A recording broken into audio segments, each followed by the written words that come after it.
unmarried girls are particularly dangerous in Sense and Sensibility and much of Austen's world, because once you get married, you're not going to get divorced. She might die during childbirth, and a lot of women die during childbirth in that era, though not so much in Austen's world, because Austen's world is happy and women dying in childbirth not something we want to think about when we're trying to feel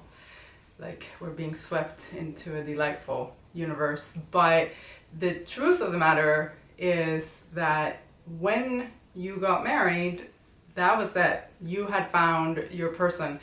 and you didn't get to, sleep with them.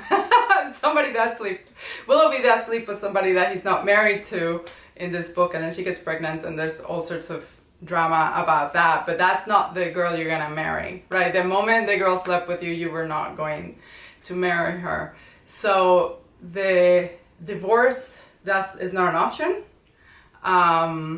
and marriage is basically forever, but you don't get to spend that much time getting to know this person to decide whether or not they're the person you want to spend the rest of your life with, which makes the very, like, Elinor and Marianne, who are so just brilliant and brimming with life and insight and observations that are fun to listen to, even more dangerous, because if you're a guy and you're trying to decide how in the world you're going to find a mate for the rest of your life, and you find these girls who are just so smart and enticing, of course you want to be with them, which then makes you make some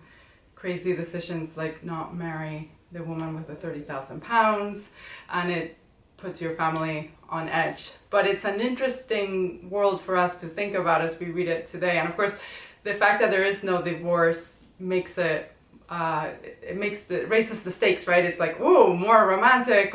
and you get this sense that 50% of the marriages are not going to end up divorce because they can't.